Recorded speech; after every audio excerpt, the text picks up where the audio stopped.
Bom dia a todos, todas. É um prazer estar aqui. A última vez que eu estive aqui foi há 2 anos atrás, falando sobre esse mesmo tema. E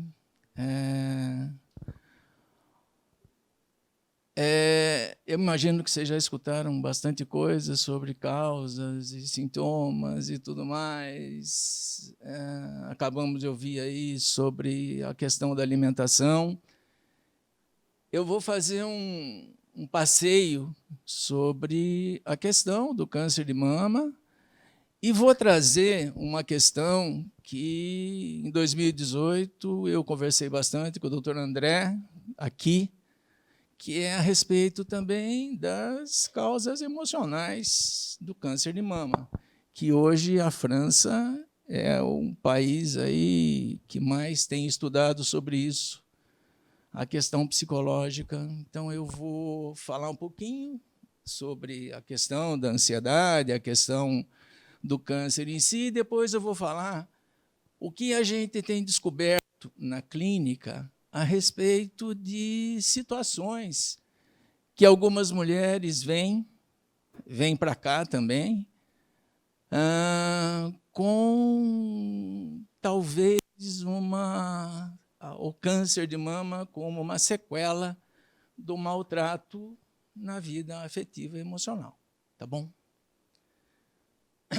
Bom, os seios, mais do que qualquer outra parte do corpo da mulher, os seios eles têm uma simbologia muito grande, mitológica, antropológica. Se vocês tomarem quadros de grandes pintores da Idade Moderna, da Idade Média, vocês vão ver que o seio ele é proeminente quando se trata de pinturas da figura feminina. Tá? Então, os seios são fonte de inspiração, desejo, ternura, né, amamentação e a questão da sexualidade. Né? O seio ele é simbolicamente o grande órgão, não é? E também o seio inspira esses movimentos feministas. Né? Vocês já viram na TV mulheres com os seios expostos fazendo protesto contra o aborto, já viram isso? Tá? Então, o seio ele é um órgão carregado de simbologia, carregado de sentimentos. Então, imaginem o que significa alguém receber um diagnóstico que o seio está doente. Tá? Muitas meninas de 14 anos, 13 anos, ganham de presente de aniversário cirurgia dos seios. Não sei se vocês sabem disso. O Brasil é o maior recordista de cirurgia de seio, colocar silicone em meninas. Então, o seio tem uma importância fundamental na vida de vocês, mulheres. Tá? Bom,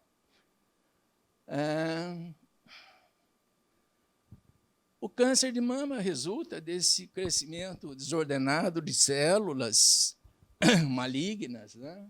Como todo câncer de potencial invasivo, e é muito difícil receber o diagnóstico, é muito difícil. Tanto que, há tempos, a gente pede para as mulheres se tocarem no banho, fazerem um autoexame, mas ninguém faz isso. Né? É muito difícil fazer isso, a não ser as grandes neuróticas que passam o dia mexendo no seio. Tá? Bom, como todo câncer, o câncer de mama tem vários tipos, alguns evoluem de forma muito rápida, outros não. Para cada caso, existe um diagnóstico, um prognóstico e um tratamento diferenciado. Tá? No Brasil, em 2019, houve uma pesquisa onde se viu que o câncer de mama tem aumentado de uma maneira muito rápida porque agora é mais fácil fazer o diagnóstico e as mulheres começaram a procurar ajuda, procurar tratamento, vão ao seu ginecologista e conseguem aí descobrir isso rápido. Às vezes, a mastectomia tem que ser um procedimento, quimioterapia, radioterapia, enfim. E aí todos esses efeitos físicos, né? Cai cabelo, a mulher fica sem o seio e toda a sua beleza física se torna radicalmente destruída, destituída. E se ela não tiver um bom amparo, né, de família, do marido, do médico, um auxílio psicológico, ela sucumbe, ela entra em depressão, que é a doença que mais se vê depois do tratamento iniciado do câncer de mama. Bom? Bom. E aí a gente faz uma analogia. O mês que vem, a gente vai ter a nossa campanha para que os homens procurem ajuda em relação ao câncer de próstata. Tá? E aí, o prognóstico do câncer de próstata, mesmo benigno, ele traz ao homem, ao imaginário do homem, um monte de coisas, sequelas. Não vai poder controlar a urina, não vai ter ereção. Então, o câncer de mama e o câncer de próstata têm o mesmo valor psíquico, desculpe, gente, para o homem e para a mulher. A sua sexualidade fica alterada e o medo de que ele não consiga mais reverter isso é muito complicado. Então,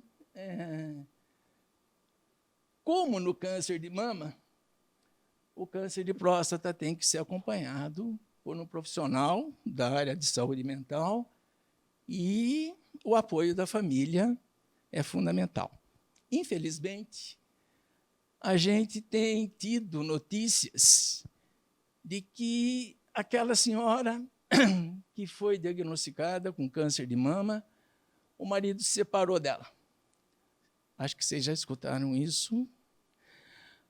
A gente escuta muito isso aqui, escuta muito isso em outros lugares, né, lá em Barretos, e nenhuma mulher deixou o marido com câncer de próstata. Então, aí entra a questão, né, de quem precisa mais de quem.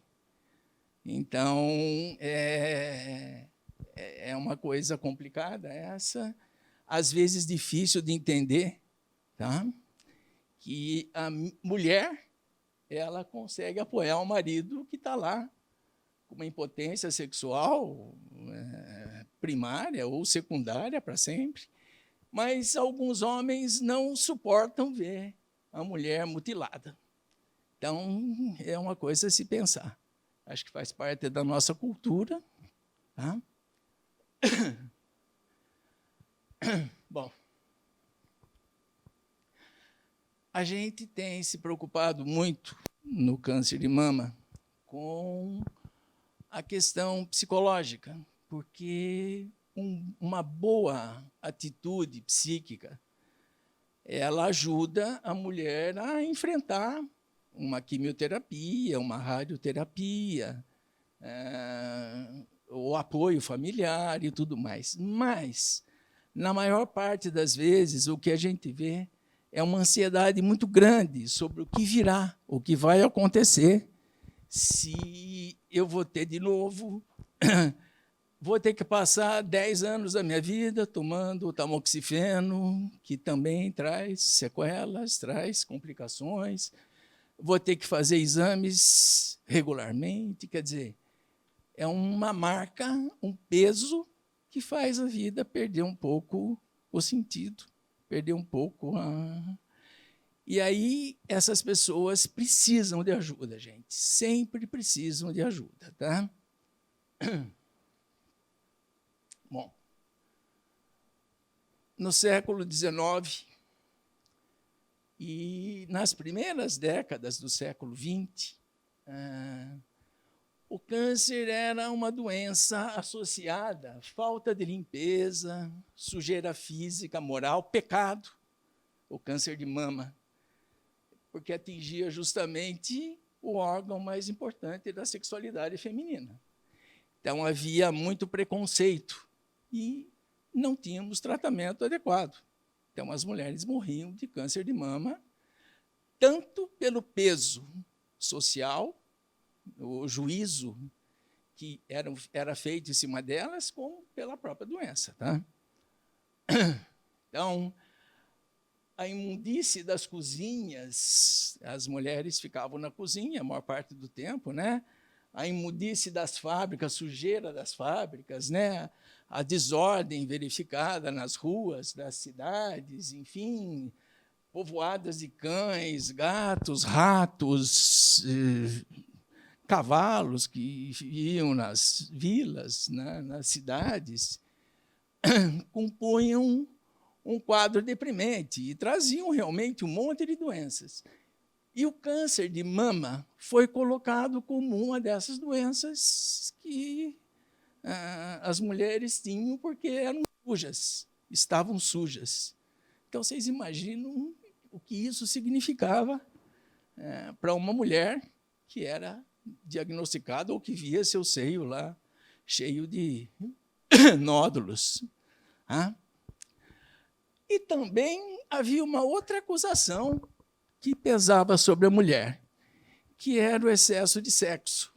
Como ela fazia muito sexo, ela pagava o preço de ter um câncer de mama. Um preconceito complicado e ainda existe. Tá bom? Não em todo lugar, mas ainda existe. Tá? Uma senhora não muito idosa, de 50 anos, ela me procurou, ela foi diagnosticada com câncer de mama, começou o tratamento, começou uma químio, perdeu o cabelo, e ela veio me procurar porque ela escutou do cunhado, do irmão do marido, assim, o que você andou fazendo? Então, e nós estamos no século XXI. Tá bom? Então, ela nem veio por causa do câncer, ela veio por causa do julgamento, do juízo. Tá? Bom, entre as práticas sexuais consideradas monstruosas no século XX e século XIX, o sexo oral era identificado como a causa principal das neoplasias das mulheres, tá? Principalmente as homossexuais ou bissexuais. Tá? Bom, dizia-se que a prática do sexo oral ela desencadeava a formação de nódulos cancerosos, cancerígenos, na cavidade bucal e no trato digestivo, que se disseminava em todo o organismo até atingir o seio. Tá? Isso aqui é um estudo de um carioca em 96. Tá? Então, o câncer era considerado um castigo, através do qual o doente tinha a sua redenção, né? Um castigo, uma punição. E, repito, gente, muitas das mulheres, hoje, têm esse rastro na sua cabeça. Não sei aí quem costuma ouvir as pacientes ou tem mais intimidade, já ouviu isso, né? Você já ouviu isso. Então, as pessoas que eu atendo, eu ouço isso da menina de 22, que disseram a ela que quem tem 22 anos não tem câncer de mama, tem sim, né? E da de 50, que já é avó e escuta a mesma coisa, infelizmente. Tá? Bom,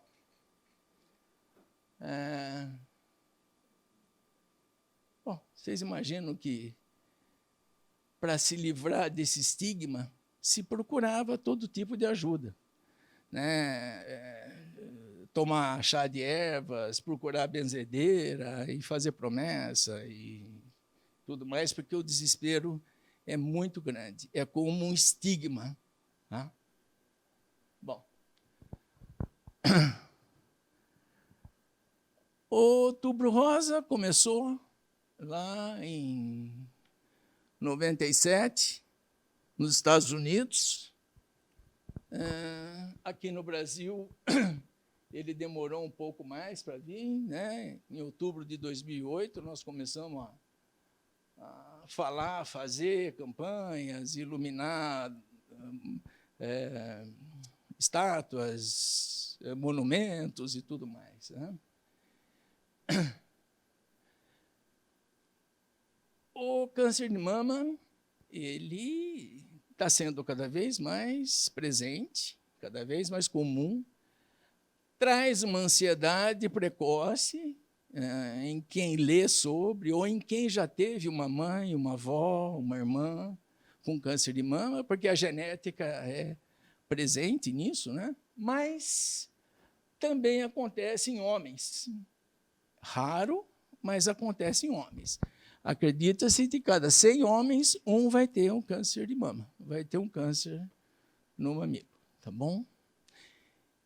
Só que, às vezes, quando se descobre, já houve metástase para outros órgãos, porque é muito difícil um homem pensar que ele está com um câncer de mama, mas existe isso. Tá?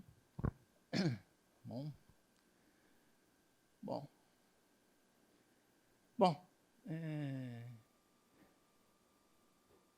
hoje, quem estuda a questão da reação feminina ao câncer de mama, ao medo do câncer de mama, ao medo do que vai acontecer nas químios, nas rádios e tudo mais, a primeira preocupação da mulher e da sua família, quando a sua família ajuda, nossa, doutor, você está falando o quê? Eu estou falando que tem muitas famílias que se afastam, tem muitos filhos que se afastam da mãe com câncer de mama, por medo, por horror ao que está acontecendo, e, às vezes, evitam conversar, que é muito importante que se converse, que se fale, que se leia, mas evitam conversar com a mãe, com a esposa. Né? Vocês já ouviram isso também? Né? A primeira preocupação é a sobrevivência, é o que vai acontecer comigo. Né? O que vai acontecer comigo na vida, não no corpo, não no cabelo. Essa é a primeira preocupação, né? O medo da morte. A segunda preocupação é com o tratamento e com as condições econômicas para realizá-lo. Nem todo mundo tem um convênio, nem todo mundo tem um dinheiro para isso, custa caro. E o SUS está sobrecarregado com isso, não tem tantos aparelhos, não tem tantos cirurgiões. Então, assim, muitas mulheres morrem exatamente por falta de ter acesso a um bom tratamento. Tá? Vocês também já escutaram isso. Tá? Nós estamos no Brasil, gente, tá bom? E a terceira preocupação é em relação à mutilação, à mastectomia, que às vezes é necessária, muitas vezes é necessária, nem que seja de um quadrante só, mas vai modificar o seio. Tá? A desfiguração, o cabelo que cai, a pele que fica mais sensível, às vezes mais branquinha, mais esbranquiçada. Tá? E a vida sexual, que quer queira, quer não queira, vai sofrer um prejuízo. Como essa mulher, ela está se olhando agora com uma autoestima diferente, com uma autoestima caída, mesmo que ela tenha um bom marido, um bom namorado, que aceite isso, que ela vai ter dificuldade, se ela não for ajudada, em viver a sua sexualidade. Tá bom? Lembrando que o seio faz parte. O seio é também um órgão sexual, não se esqueçam disso. Tá?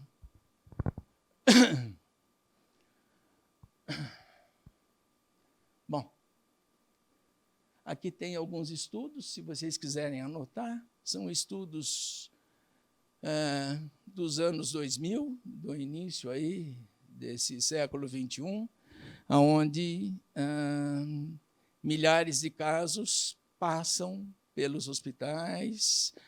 Nós temos estudos aqui na Unicamp, e se vocês quiserem também acessar, no Google vocês acessam isso e vocês vão ver o sofrimento depois do diagnóstico, né? Como esse sofrimento é extremamente complicado. Bom, provavelmente alguém já falou sobre isso hoje, mas aqui se fala muito sobre o que a nossa nutricionista, que eu esqueci o seu nome? Esther. Pensa-se muito sobre a questão genética, né? O doutor André falou aqui há 2 anos atrás sobre a mutação genética que nós começamos a ter como organismos que estão vivendo há muito tempo já, né? A gente tem uma história muito grande e o nosso corpo começa a fazer mutações. Tá? A alimentação nossa, que é precária, principalmente nas cidades mais industrializadas, a gente vai ao supermercado, compra os pacotinhos lá, que a Esther falou, e fala-se do excesso de carne vermelha, fala-se de álcool, o excesso de álcool. Nós temos um estudo aqui na Unicamp, onde a gente descobriu que as meninas estão bebendo mais que os meninos álcool. Não sei se vocês já viram isso.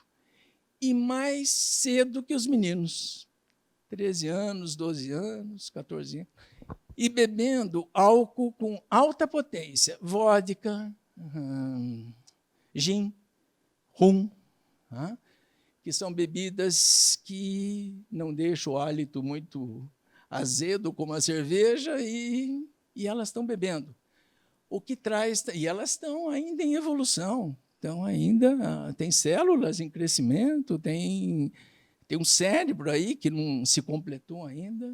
Então, essa também é uma causa do câncer em geral e pode ser também do câncer de mama. Tá? Tá bom. Então, o câncer de mama pode apresentar vários sinais e sintomas, né, que a gente sempre divulga, mas eu me lembro de uma noite aqui, acho que a doutora Meire estava falando com a gente, tinha bastante gente aqui, a gente não estava em pandemia ainda. Quando ela começou a falar dos sinais e sintomas, um monte de mulheres começaram a sair. E lá fora, elas diziam assim, eu não quero ouvir isso, porque depois eu não vou dormir à noite. Então, assim, existe um medo que a gente chama de medo paradoxal. Parece que se eu escutar, eu vou ter. Né? Essa é uma coisa humana, complicada. Então, nódulo único endurecido, por isso que se pede que se faça o autoexame, né, que se vá ao ginecologista com frequência. Irritação ou abaulamento de uma parte da mama, inchaço de uma parte da mama ou de toda a mama, edema, né, inchaço da pele, eritema, aquela vermelhidão na pele, inversão do mamilo, sensação de massa ou nódulo em uma das mamas, sensação de nódulo aumentado na axila, que é um sinal aí de que nossas defesas começaram a espessamento ou retração da pele ou do mamilo, secreção sanguinolenta, ulcerosa pelos mamilos, inchaço no braço, dor na mama ou no mamilo.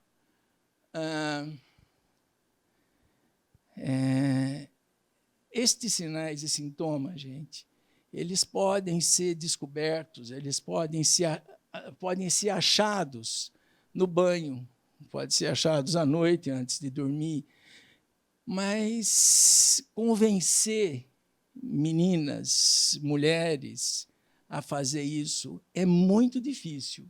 Como disse, as mais neuróticas fazem isso toda hora, mas as mais medrosas não fazem. Tá? Vocês já devem ter ouvido falar de uma síndrome que eu não vou ao médico porque ele vai achar alguma coisa em mim. Já escutaram isso, né? Você não vai ao médico, não? E os médicos são os piores pacientes. Então, eu não vou, porque ele vai achar alguma coisa, certamente, em mim. E as mulheres, com essa história agora de que a gente está investindo muito na questão do câncer de mama, isso tem um efeito também nelas muito complicado. Bom, a autoestima é, então, o tema mais importante de quando se tem o diagnóstico de um câncer de mama. A fantasia de tudo que vai acontecer, desde a morte até as sequelas dos tratamentos, a questão da sexualidade, o corpo, a mudança no corpo, aquelas sessões de quimioterapia, a dificuldade de se imaginar paciente desse jeito, né? É muito complicado. A autoestima cai, até para quem tem uma boa saúde mental. A autoestima cai. Tá?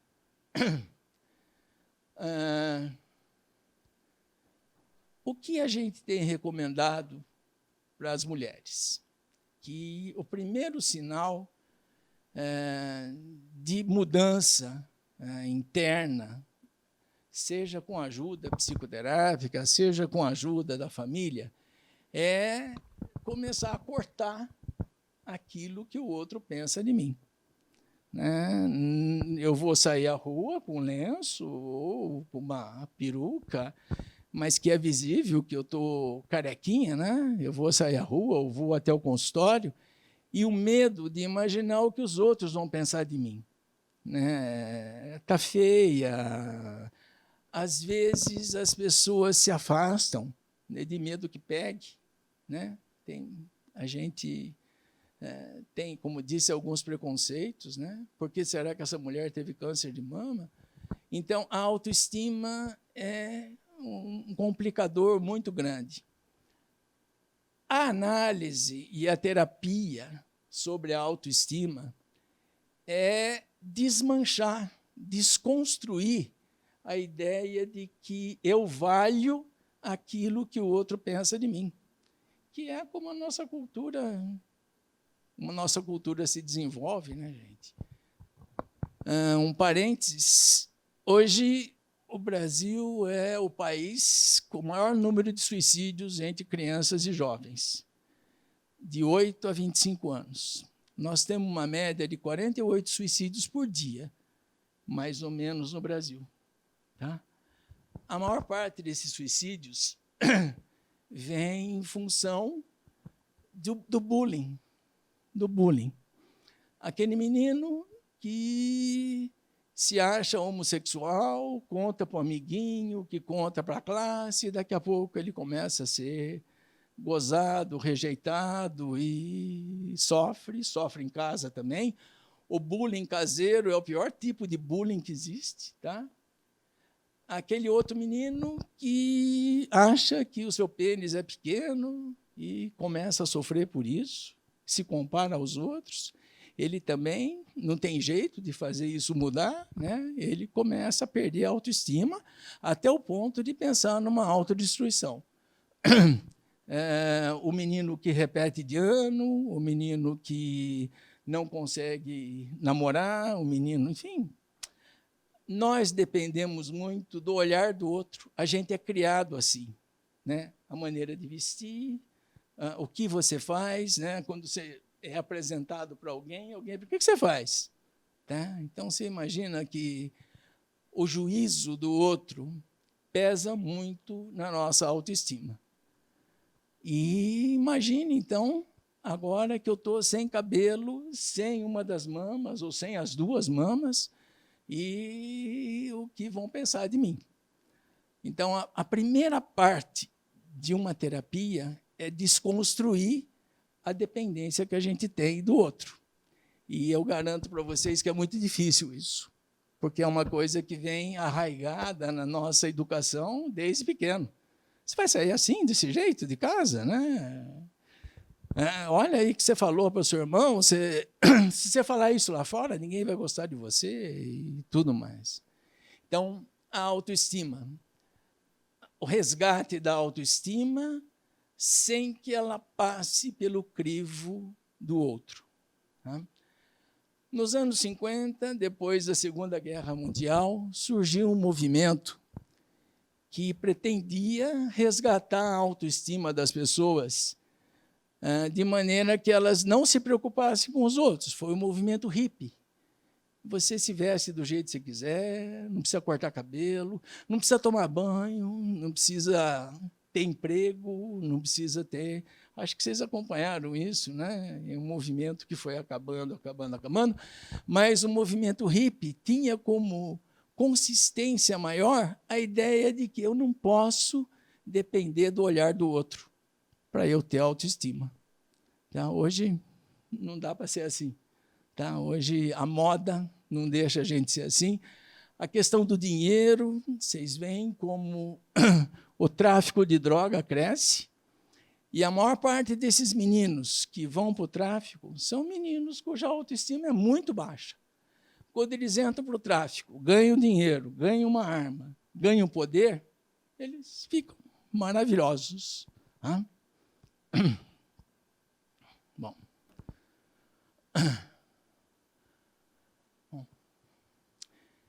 Como é que eu faço uma mulher que está com a autoestima baixa se sentir feliz com ela mesma?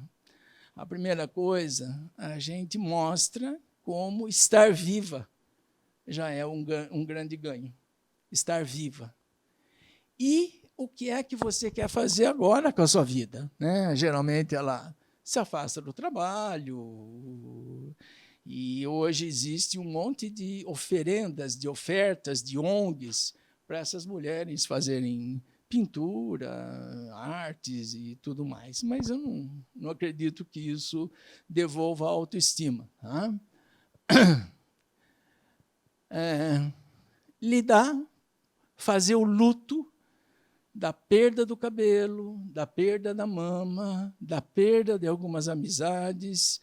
A gente tem encontrado na fala de algumas mulheres que estão passando por tratamento, as amigas ligam ou mandam WhatsApp, mas não vão, não visitam.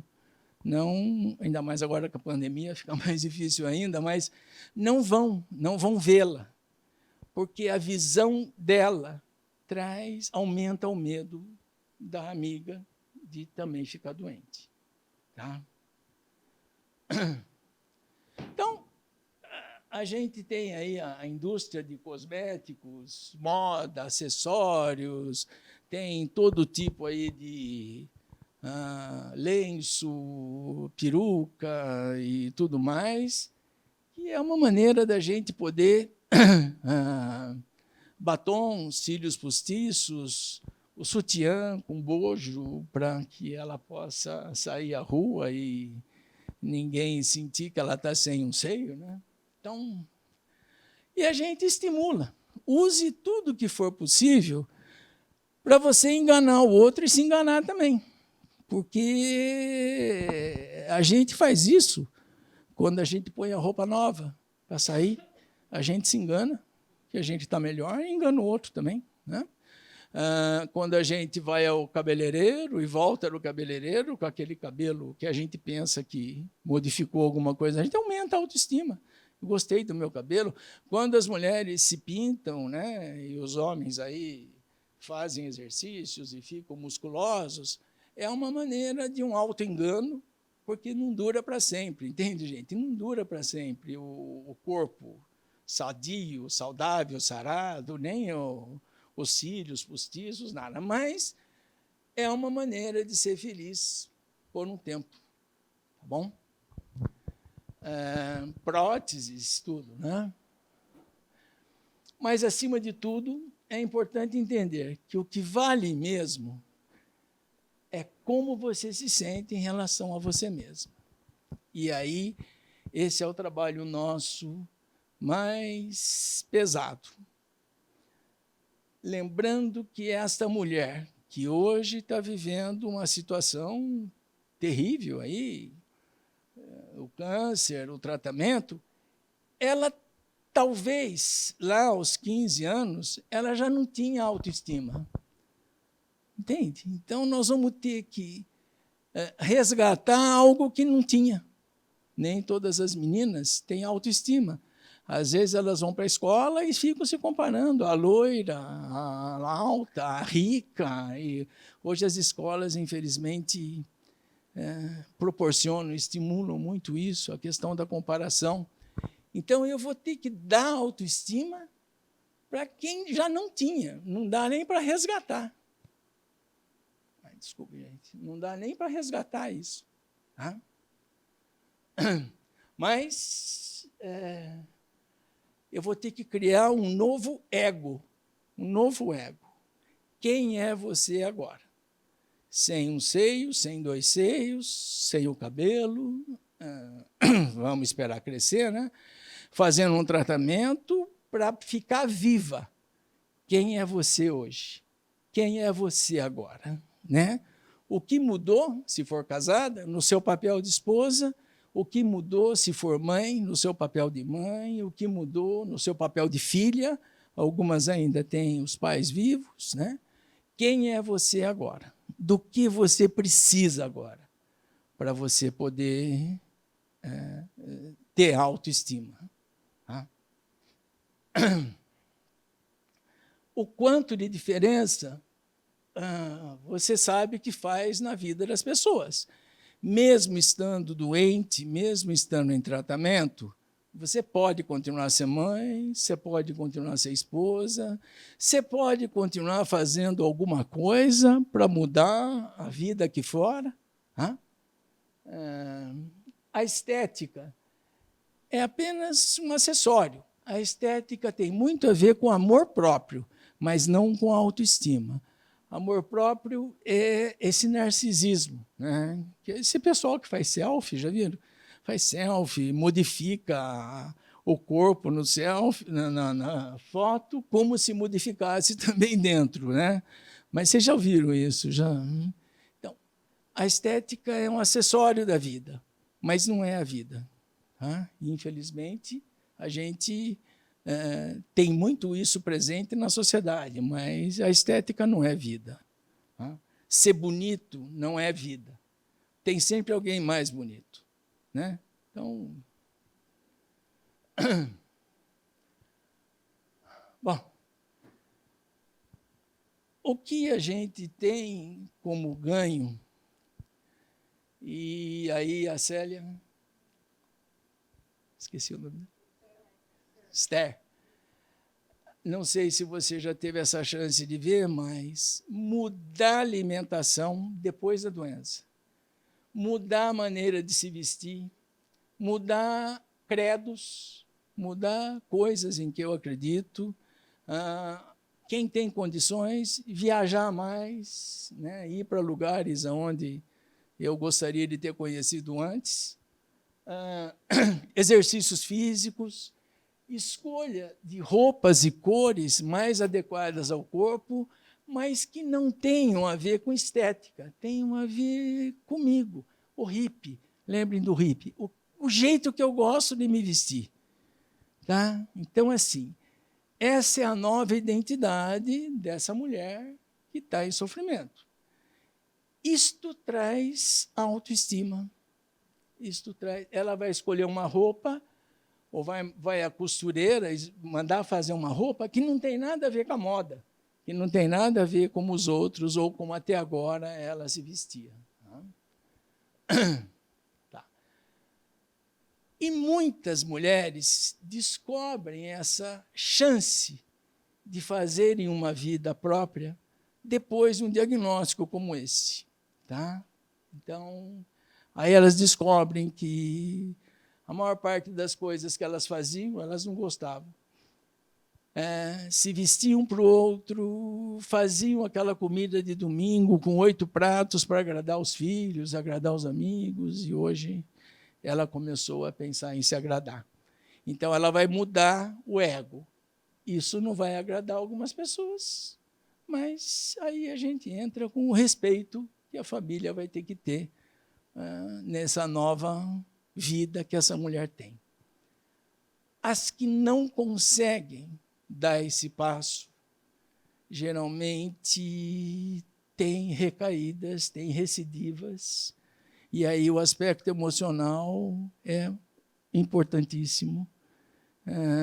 A gente já teve, inclusive aqui, mulheres que tiveram muita dificuldade e que tiveram recidivas assim rápidas, de 6 meses, 8 meses, recidivas, e aí com metástases, e aí, infelizmente, algumas morreram. Tá? Bom,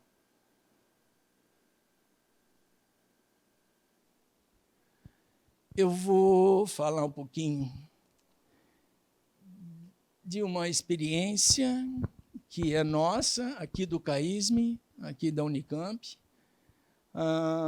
da UFRJ, onde a gente tem um grupo lá no Rio que faz trabalho em grupo com mulheres que tiveram câncer de mama depois de viverem uma vida afetiva mórbida, terrível, tá? Na relação com seus companheiros. Tá? Existe um diagnóstico em psiquiatria que a gente chama de narcisismo perverso, ou o perverso narcísico. O perverso narcísico é um homem, eu vou falar só do homem, tá? Que ele se liga a alguém, a um amigo, a uma namorada, a uma esposa, aos filhos, e começa a tomar posse de tudo o que pertence a esse amigo, mulher, namorada.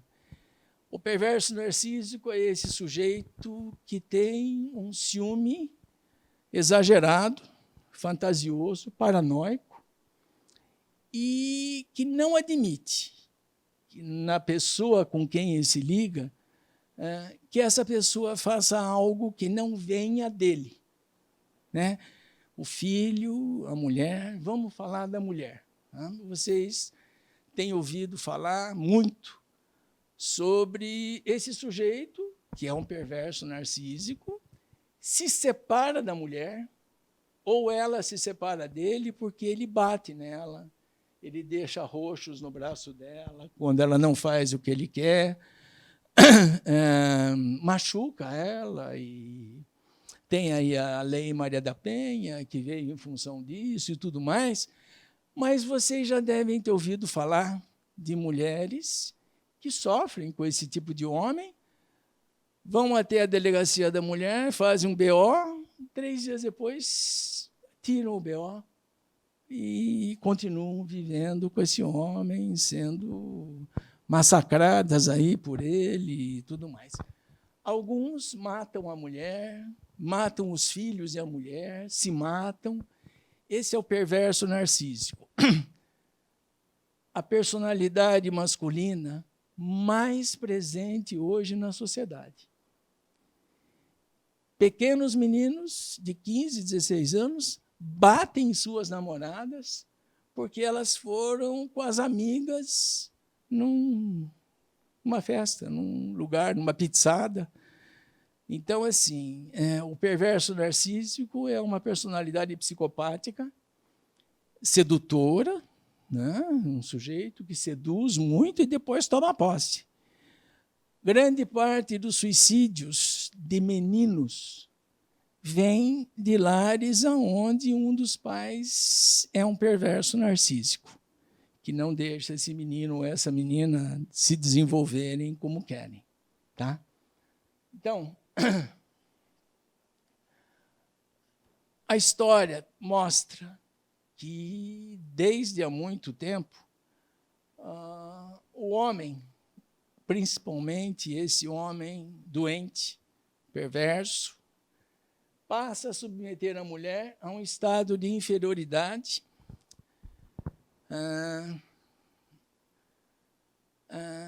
aquele homem se casou com uma menina simples, humilde, e ele trabalha e cobra dela o fato de que ele leva dinheiro para casa e ela não. E essa menina, então, faz um supletivo, entra numa faculdade de direito, passa num concurso de promotora e fica maior que ele. E aí ele começa a agredi-la, se separa dela, mas continua fazendo com que ela não tenha relações com mais ninguém. E, às vezes, a mata. Então, submetendo a mulher no estado de inferioridade, impedindo-a de competir com ele nos estágios do poder social e psíquico. Isso existe até hoje. Em algumas empresas, a mulher tem um salário menor que um homem, estando no mesmo cargo. Vocês já ouviram isso? Tá? Isso é histórico e, infelizmente, é muito difícil dar conta disso. Como é muito difícil as mulheres que são submetidas a estragos físicos pelo marido, pelo namorado, elas serem protegidas pela polícia, pela lei, pela justiça, né? Elas fazem lá um BO e o homem fica proibido de se aproximar dela, ele entra na casa e mata. Tá? Bom, algumas mulheres conseguem desafiar essa inveja que esse homem tem. O perverso narcísico geralmente tem um sentimento homossexual muito forte. Por isso que ele compete com a mulher. Mas é muito difícil tratá-lo, é muito difícil levá-lo a perceber isso. Tá?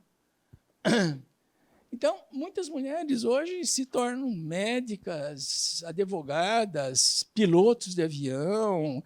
Hoje, na Força Aérea Brasileira, nós temos agora 2 mulheres que vão entrar na Esquadrilha da Fumaça, vão começar a voar com os melhores pilotos nossos aí. Eu tive a chance de conhecê-las. Então, outras mulheres, aí depende da criação, depende do bullying caseiro que recebem, depende de como a família as tratou, elas começam a sentir uma culpa moral pelo homem estar incomodado com elas. Essa culpa moral faz com que elas se punam. E o que a gente tem encontrado, gente, é a doença autoimune. Isso existe em homens também, mas eu vou falar só das mulheres. Quando uma mulher começa a sentir culpa moral por ser melhor que o marido, melhor que o filho, melhor que o pai e a mãe, elas conseguiram estudar, o pai e a mãe não, então elas se sentem responsáveis por cuidar do pai e da mãe, até exageradamente, né? Essa culpa moral traz uma punição. A punição é a doença autoimune. E a gente começou a perceber que parte dessas doenças autoimunes é o câncer. Tá? O câncer de mama está no meio deles, mas o carcinoma gástrico, o câncer de estômago, esôfago, ele é muito comum quando a gente faz a história dessas mulheres que se sentem culpadas porque compraram um carro novo e foram visitar a irmã, que é pobre. E aí ela chega na casa da irmã e a irmã fala, nossa, que carro novo. Mas eu comprei em 60 meses. Não é verdade. Mas a culpa não deixa ela assumir que ela pode ser isso. Então, vocês imaginam o que ela faz com a autoestima dela. Tá? Bom,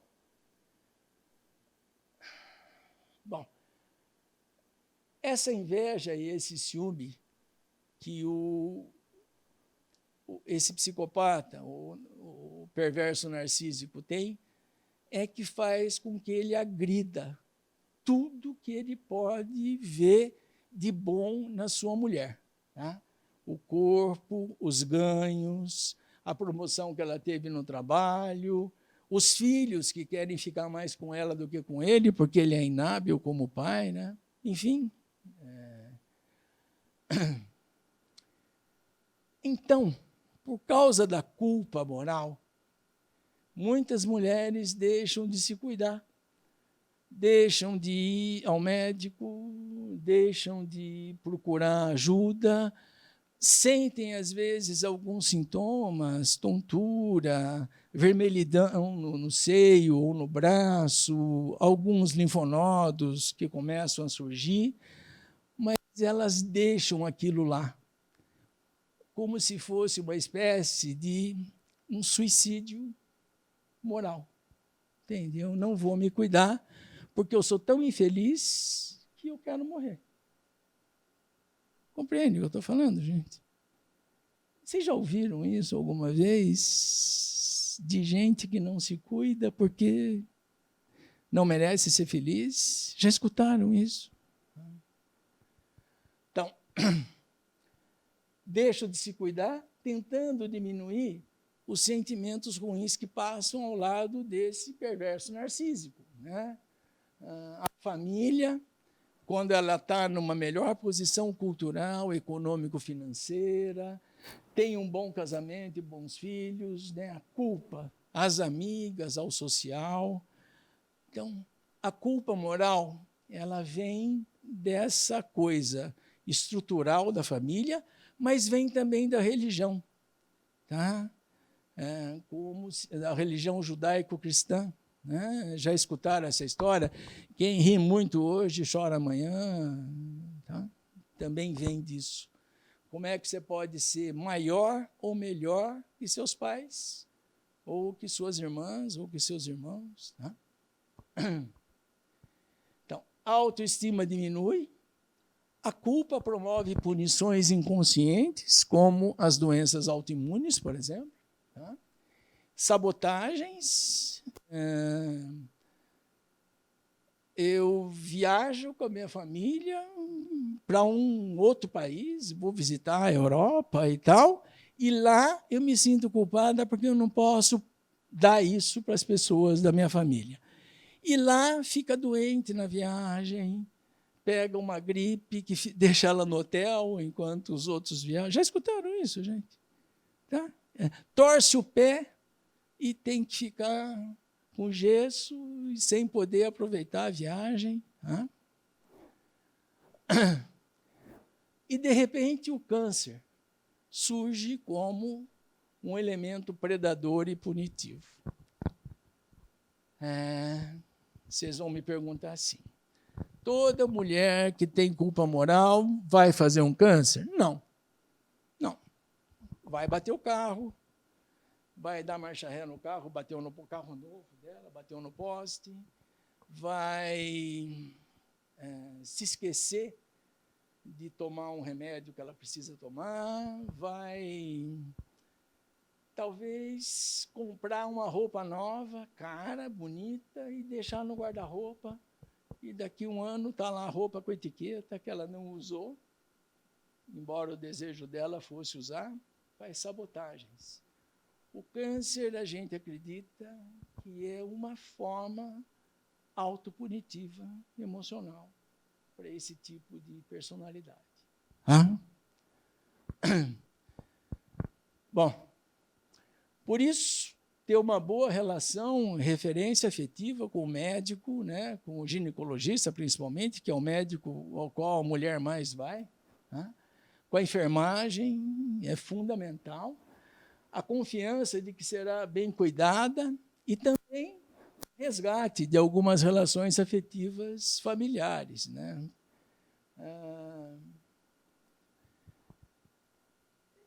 como eu disse, resgatar a autoestima em quem está em sofrimento é muito difícil. Nós temos que inventar uma personalidade nova para quem não tinha uma autoestima antes. E isso significa mudança. E mudança significa que algumas pessoas não vão aceitar, né? Ela já está sem cabelo, sem um seio, fazendo quimioterapia, agora ela inventou de se vestir com uma roupa diferente, ela não quer mais voltar para o trabalho, ela quer ir para uma ONG, e aí também nós vamos ter uma mudança nas relações afetivas familiares, porque até agora ela talvez tenha se negado a ter uma autoestima. Então, o tratamento das mulheres com câncer de mama, o tratamento psicológico, psicanalítico, ele vai promover mudanças nela, mas também vai promover mudanças na família. Por isso que, quando a gente trata uma mulher com câncer em tratamento, a gente trata a família também. A gente traz marido, filhos, para acompanharem essa terapia, que não é feita em qualquer lugar.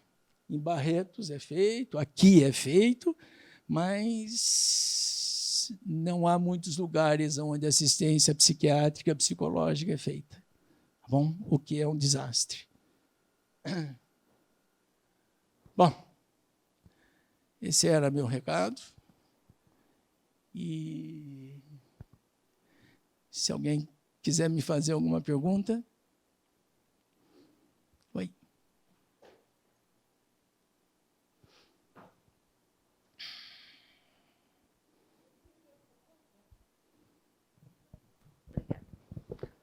Bom dia, doutor. Eu sou Maristela. E a minha pergunta é o seguinte: você falou sobre culpa, né? E eu fiquei pensando na questão do medo também. Do medo. Do medo. Em relação à mulher, ela faz todo o tratamento e aí depois chega a época dos exames, pós-tratamento. Como que você vê essa relação? Culpa, medo e acompanhamento pós-tratamento. Obrigada. Então, assim, vamos pensar um pouquinho na qualidade desses sentimentos que você está falando. Né? Nós, humanos, para que a gente possa ter uma boa estrutura psíquica, a gente tem que fabricar, durante a nossa vida, um composto chamado neurose. A neurose é o máximo de bem que um humano pode atingir na sua vida para se sentir bem com a vida. A neurose é feita de um tripé: raiva, medo e culpa. Tá bom? Esse tripé, ele nasce de uma pecinha que nós temos no nosso sistema límbico, no nosso cérebro, que se chama amígdala cerebral. A amígdala cerebral, ela nasce aos 45 dias de vida fetal. É o primeiro elemento neurológico que vai mexer no nosso psiquismo. A amígdala cerebral, ela nos dá 3 coisas importantes. A nossa motivação, a ansiedade. O bebê, quando nasce e está com fome, ele chora, tá? Que é a ânsia dele. Se a mãe demorar para levar o seio até o bebê, ele muda o tom. Quem se lembra dos seus bebês? Ele muda o tom do choro. Ele sobe 1/8. É um músico, esse menino. Ele sobe 1/8 e, quando a mãe leva o mamilo até ele, às vezes ele morde o mamilo. Né? Como não tem dente, não vai machucar. Mas, então, assim, a nossa motivação, ela existe, né? As necessidades, as coisas que a gente quer. Quando a gente se frustra, a gente sente raiva. Por isso que a vida afetiva em casa, ela é feita do medo que a gente tem. A filha de 14 anos chegou para o pai hoje e falou: pai, eu vou hoje à noite na pizzada na casa da Maria. Ele, que tem medo que ela faça alguma coisa errada, ele já vai para a raiva, ele já grita com ela. Como hoje? Hoje é segunda-feira. Percebe? Já viram isso? Então, a raiva é filha do medo. Tá? E a culpa seria a maneira mais saudável da gente reparar a raiva, da gente pedir desculpa. Ai, filho, eu estava nervoso e tal. Né? Então, assim, esse tripé é o que nos ajuda. Vamos pensar, então, nessa mulher que ela está com medo de fazer os exames pós-tratamento, medo que venha lá uma notícia ruim. Então, ela precisa sentir raiva. Sentir raiva. E, geralmente, ela faz isso dentro de casa. Né? Começa a se aproximar o dia dela receber os exames, ela acabou de fazer os exames, fez mamografia, e ela vai estar com o humor alterado em casa, não com o médico, não com a enfermagem, mas em casa, se ela for normal. Então, ela está mais irritada, está irritada com o latido do cachorro, está irritada com a luz acesa que ninguém apagou, está irritada com um monte de coisas. Se ela não passar pela raiva, ficar com medo o tempo todo, ela entra em depressão. Então, gente, a raiva é a maneira mais normal de que um ser humano possa expressar a sua pulsão de vida. Então, crianças silenciosas, crianças boazinhas, são os futuros depressivos ou suicidas. Entendeu? Aquele filhinho bom. E a criança chata, a criança de 3 anos, para quem a gente fala assim, filhinha, vamos tomar banho? Ela está brincando. Então, a motivação dela é a brincadeira. E alguém chega e fala, vamos tomar banho? Se ela for normal, ela tem que falar, não quero tomar banho, sou burra, para a mãe. Ela tem que sentir raiva de alguém estar tirando ela do prazer, como todo mundo. Então, a raiva é a expressão de vida mais saudável que nós temos entre os humanos. Quando não há raiva e há um silêncio, aí a gente precisa se preocupar, como em casa. Né? Às vezes, eu recebo no consultório aquela mãe com um menino de 15 anos e ela fala, ai, doutor, não aguento mais esse menino. Ele vive se queixando, se queixa da comida, se queixa não sei o quê, se queixa dele, se queixa do pai e da mãe. E eu pergunto para ela, mas o que a senhora quer que eu faça com ele? E ela diz, eu queria que ele fosse que nem o irmão mais velho, que aceita tudo, anda comigo de braço dado no shopping, ele anda na minha frente. Então, eu falo, mãe, leve esse menino embora e traz o outro, se ele ainda estiver vivo. Tá? Porque a expressão mais pura da nossa saúde mental é a raiva, que não precisa ser agressão, entende? Mas a raiva de que algo não deu certo. Isso é neurológico, não é psíquico, é neurológico, é o funcionamento cerebral da amígdala cerebral e do nosso sistema límbico. Então, esta mulher que vai receber os exames, ela precisa estar com medo, mas ela tem que ter manifestado isso em algum lugar, ou se ela tiver uma boa empatia com o médico dela, ela pode manifestar para ele também. Puta merda, de novo. Tá? Mas, assim, se ela só ficar com medo e esse medo não passar, ela entra em depressão. Que acontece muito. Tá bom? Oi. Só que você vai ter que falar um pouquinho mais alto.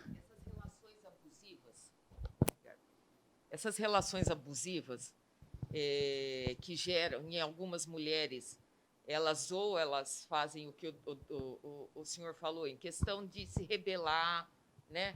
E viraram pilotas de avião, tudo, e outras fica introspectiva, essa culpa, e elas acham que a agressividade do companheiro em relação a elas é por conta, né, de como o senhor Da falou, culpa, de alguma não. coisa delas, que elas não estão sendo boas mulheres, isso e aquilo, E essas relações, e tem muitas mulheres que guardam essa culpa. E essa culpa pode, ou é um causador, desencadeador de câncer, de patologias no organismo. Essa culpa psicológica se torna material no corpo, manifestando, por exemplo, seja o câncer de mama, seja qualquer doença autoimune. Uma neurodermatite, uma doença autoimune qualquer, sim. A culpa moral é o elemento psíquico mais forte, o desencadeamento disso que a gente chama de somatoses. Colocar no corpo. Um CA. Não necessariamente um CA, mas não necessariamente um CA. Uma doença autoimune, o organismo se autodestrói. O organismo Ela se autodestrói por essa sensação de culpa. Sim. Mesmo no inconsciente dela, sabendo que ela não tem culpa, mas a opressão é tão grande que aquilo se torna uma coisa comum. Uma coisa... A história que a gente tem de homens e mulheres que fazem somatoses por culpa moral tem muito a ver com a maneira como eles foram criados.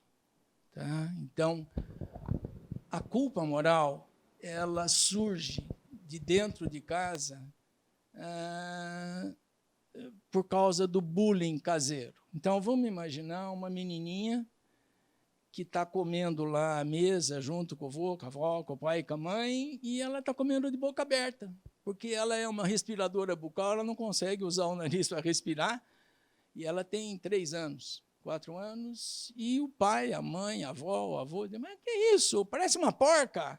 Não. Então, ou aquele menininho de 4 anos que está no quarto escutando os pais brigarem,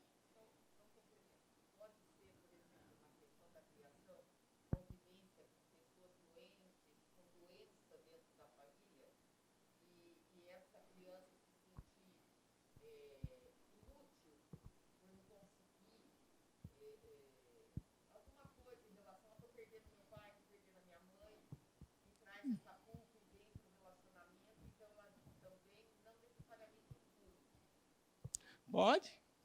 A impotência de ver alguém em sofrimento, mas assim, desde que essa criança não receba das pessoas adultas a informação do que está acontecendo. Tá? Então, todas as vezes que há uma doença em casa, esses dias eu comecei a tratar um moço, né, que tem um filho de 3 anos, que ele está com ela, a esclerose lateral amiotrófica. Tá? E ele já está começando a ficar sem falar. Ele está numa cadeira de roda e já não está conseguindo falar. Muito rápido isso. E então eu combinei com ele, com a esposa, que o menino ia saber de tudo, exatamente para ele não imaginar que ele não pôde fazer alguma coisa. Tá? Mas eu estava te contando, aquele menino de 4 anos escuta os pais brigarem e, de repente, um deles fala, se eu soubesse, não teria tido filho, aí ficava mais fácil separar. Pronto, está pronta a culpa moral. Então, a gente é muito frágil, gente. A gente é muito frágil. E, às vezes, uma palavra maldita ou não dita traz a culpa moral, instaura a culpa moral em nós. Tá? Então, você imagina uma criança que vê a mãe apanhar do pai, ela sente medo disso, sente raiva disso, mas ela não pode fazer nada. Tá? E, então, a culpa moral começa a surgir, e aí vocês vão ver gente que, nossa, você está de camisa nova? Não, é que eu... Entende? Não consegue, a autoestima fica ferida. Então, imagine, então, nas mulheres que nós estamos falando, a questão da autoestima no tratamento do câncer de mama, se ela não tiver autoestima antes, né, e nós vamos ter que fabricar uma, e isso demanda um tempo, é muito complicado. A culpa moral é o desencadeante das somatoses, quaisquer somatoses. Então, hoje nós temos uma série grande de doenças autoimunes, talvez provocadas pela culpa moral. Ivan, muito obrigado, foi excelente. Obrigado a vocês. Obrigado. Eu queria chamar aqui a Ana Paula. Ana Paula, conta para nós uma história. Aí, tá melhor? Tá bom. Ana Paula é minha paciente já há uns dias. 4 anos. Há só 4 anos, né? Como é que ela se sente hoje? Vamos lá. Como foi? Então, na verdade, eu sou uma paciente que eu fui diagnosticada já há 4 anos com câncer de mama avançado e metastático. Tudo que eles falaram anteriormente da prevenção é o mais importante, né? Porque a gente sabe que o câncer de mama é o câncer mais acometido em mulheres. E se você tiver a conscientização e a prevenção, o câncer diagnosticado em fase inicial, ele salva vidas, né? Então, a importância de tudo isso. Então, a minha trajetória começou há 4 anos atrás. Eu fiz o tratamento, né? Passei por todo o processo de rádio, de químio, de mastectomia da mama esquerda. E, realmente, você estar bem com você mesma, eu acho que faz toda a diferença também, né? Eu acho que é lógico, eu sei a gravidade do meu problema, tanto é que estou eu carequinha de novo, né? Porque a doença recidivou, então eu voltei a fazer o tratamento.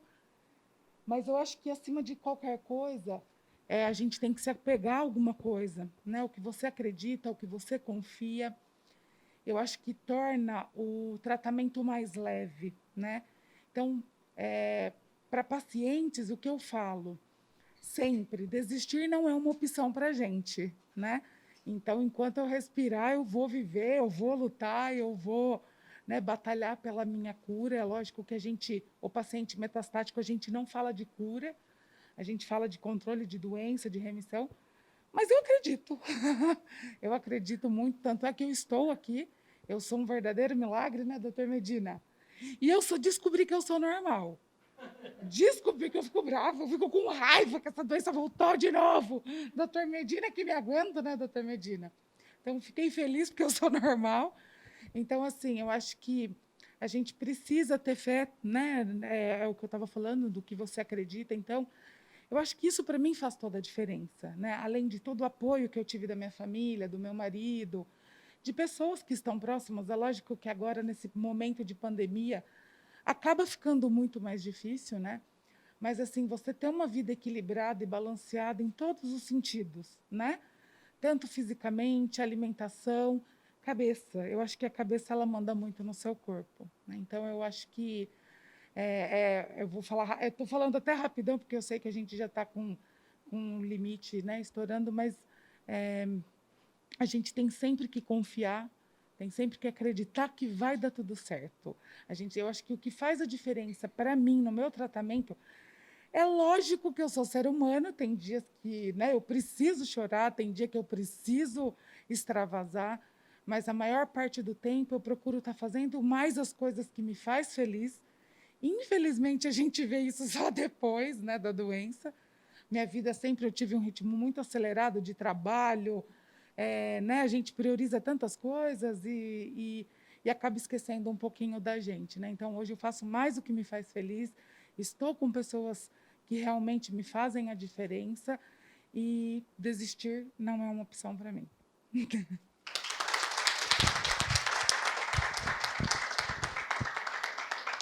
Obrigado, Ana. Só dizer uma coisa, a Ana, ela mexe na área de saúde, ela é representante de laboratório e vendia medicamento para câncer, olha bem, veja só. E o mais bonito na história da Ana foi a família dela, como que a mãe, o pai, os irmãos, né, o marido se uniram em torno dela, fazendo com que ela fosse essa pessoa otimista que ela é hoje. Então, gente, nosso Outubro Rosa termina hoje, né? A gente foi muito feliz nesse Outubro Rosa agora. Só veio aqui gente assim, de altíssima qualidade, né? Doutor Ivan Capelato foi o campeão, né? E eu gostaria muito de agradecer a todos que estiveram aqui e que agora, no mês de novembro, nós começamos outra batalha que é muito mais difícil, que é o Novembro Azul, câncer de próstata, e que o homem é muito mais difícil do que as mulheres. Tanto é que o homem vive 8 anos menos do que as mulheres. As danadas das mulheres ficam aí, os homens vão embora. Por quê? Porque o homem não está acostumado a fazer exames e procurar médico, né? A mulher, quando menstrua a primeira vez, normalmente a mãe leva para o ginecologista para ela entender o que está acontecendo com o corpo dela.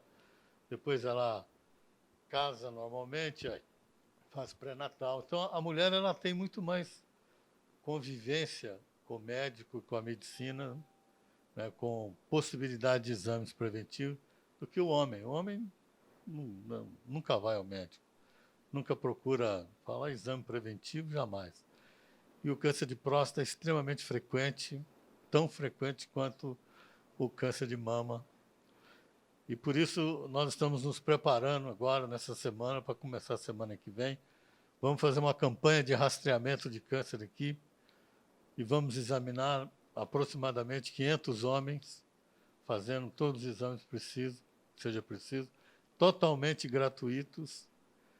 Então, vocês, saindo daqui hoje, contem para todo mundo, para os seus amigos, que nós estaremos aqui no dia 21 de novembro para poder passar para os homens, de uma maneira geral, de que o que faz a diferença nessa doença também é o diagnóstico precoce. Muito obrigado pela paciência de estarem aqui hoje e espero que tenha agradado a todos.